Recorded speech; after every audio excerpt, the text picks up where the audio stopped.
And welcome back. Let me clear the phlegm out of my throat. It's time for another evening of narrating what exactly I'm doing. I brought out another picture tonight.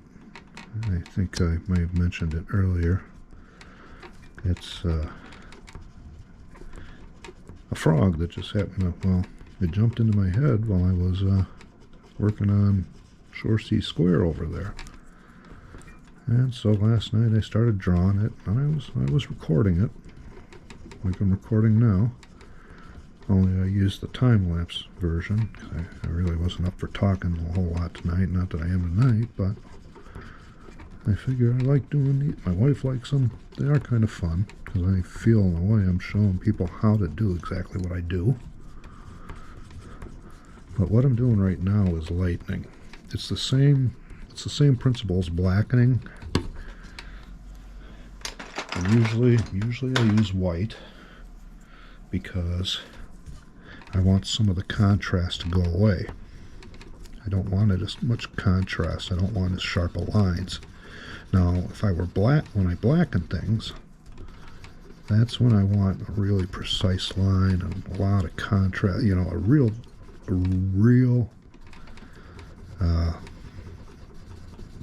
unmistakable division. It's about drawing a line in the sand, dude. You draw that line with a lot of contrast, and you say, you will not cross this line. And that's what blackening does. It gives you that kind of contrast. And what I'm doing now, like I explained, is whitening. I'm going around and kind of getting some of these things that look, they stand out unnaturally. I'm trying to blend them in more. I mean, because this frog, you know, I've never really seen a fat frog, but this frog, other than his Buddha belly, is pretty muscular if you look at those legs and stuff, and I really don't want that to stand out as much. And I'll be addressing that soon. I've whitened this up a little bit, and this. Go up here, and yeah, it's a little nod to Vincent van Gogh there, if you've noticed that. A little bit of Starry Night action, or, well, at least Starry Night influenced. I'm actually working on that Lego kit right now, the Starry Night Lego kit. My son was kind enough to gift me that this Christmas, and I figure, well, now that I'm out on disability, awaiting my brand new hip, it'd be a good time to build it. And let me tell you, it really is a fun build. The tedium of all the small pieces and such, it doesn't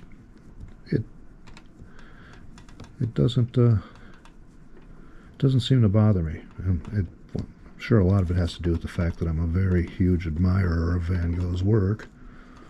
Impressionism is something that I've always really admired and didn't even know I was admiring it. I found out I was admiring it when I took art appreciation class. And I'll tell you something, you want a class that makes basket weaving look like a lot of fun?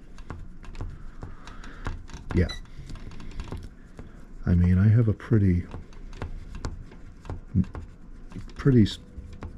to the point view about art. I don't think you can teach people how to appreciate it, because everybody interprets everything differently. Some people might like my work, and some people may look at it and say, my God, what a piece of shit. I mean, artisan, who's ever experiencing it at the moment. But I was also on this, I'll probably show you a little bit for the camera before I sign off. I have been adding electric blue to this drawing. And I add the electric blue because, yeah, I know you don't really see a big difference right now, do you?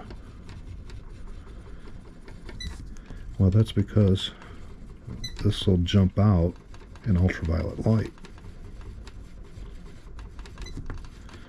it just kind of helps me blend things right now. But once we put a black light on this baby, all kinds of things start to grow and start to come out of hiding that you didn't realize was there.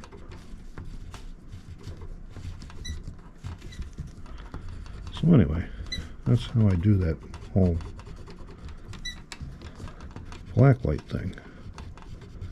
But the thing is, sometimes you got to turn on the black light and draw by it because it's hard to see where exactly the day glow stuff is landed, especially on a darker color like this. So sometimes I shut down all the lights and work by the black light. The wife probably gets up, looks in here, and thinks that I'm absolutely nuts. Well, she probably thinks that already. Now, I've been working on this mushroom here to be in, well, obviously the blue tones, aqua.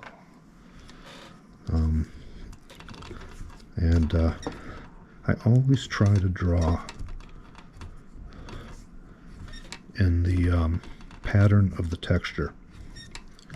Like, for instance, the pattern here is more of a rounded, porous thing, so I always try to draw it in circles. It just, I don't know, it just makes sense to me. So, I don't even know if mushrooms are this bulbous or not, or this scaly, but I just felt like doing it because sometimes I just like to go off on these little tangents and draw every little nook and cranny. It relaxes me. And, you know, there's always stress that goes along with being out of work. So far, I'm pretty confident with the company that's I'm insured under right now. But, you know, anything can happen, especially in the disability insurance business. Now, I'm just putting these on randomly. And then what I'm going to do in a second is I'm going to go right about here and then just start shadowing one side of them. Now see how they're starting to look a little more 3D when you do that? That's the whole purpose of that. You shadow the one side and you're giving this thing depth. You're making it start to come out at you. And I'm also going to fade that color. I'll show you how to fade that color in a minute, but I just want to do a little more of this aqua. Because I got to admit, light aqua is one of my favorite colors.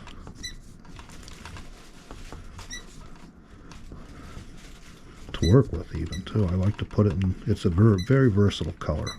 See, like, for example, I'm going to sharpen this up real quick, and I can show you what, I've got this aqua going on right now in this big mushroom in the back with our yet to be named friend in the front here.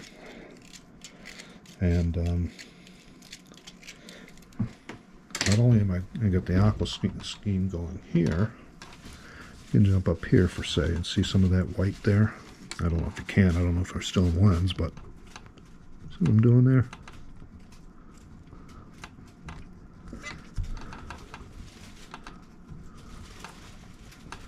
Just doing something like that with a little spare color. You know, and fill in all those little white spaces that you can still see a little bit with. And then you start getting this, like, you know,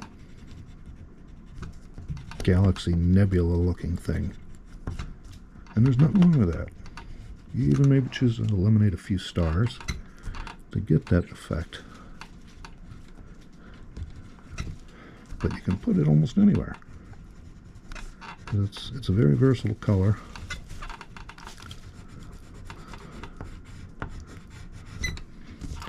But anyway, so that's what I did there. Now, I'm going to put some more scales in here for a minute. And on this one, let's say it's actually starting to get a little elongated. You said elongated.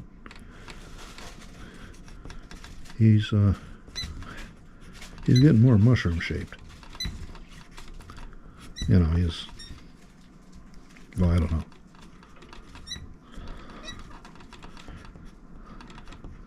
It looks like a a mushroom.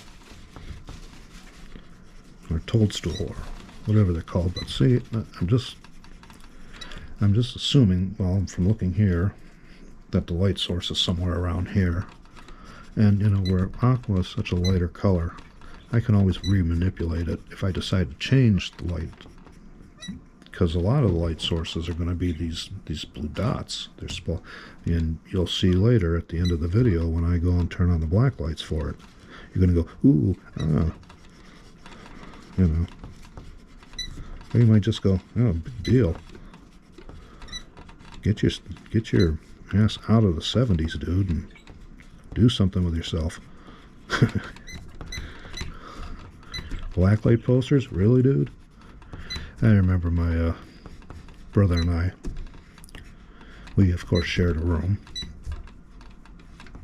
And on our wall we had, oh boy, a whole bunch of the blacklight posters. You probably remember some of them. Remember the King Cobra and the one that looked like an optical illusion. And then there was, there's a couple others. Oh, of course, the Ghost Rider ones and just classic decorations. My wife won't let me decorate like that now. But if I could, our living room would look like a really cool place, because we had these posters on the walls, and then we had darts. We had a dartboard. Yeah, I've been stuck in with a dart many times. So has he. We both fought.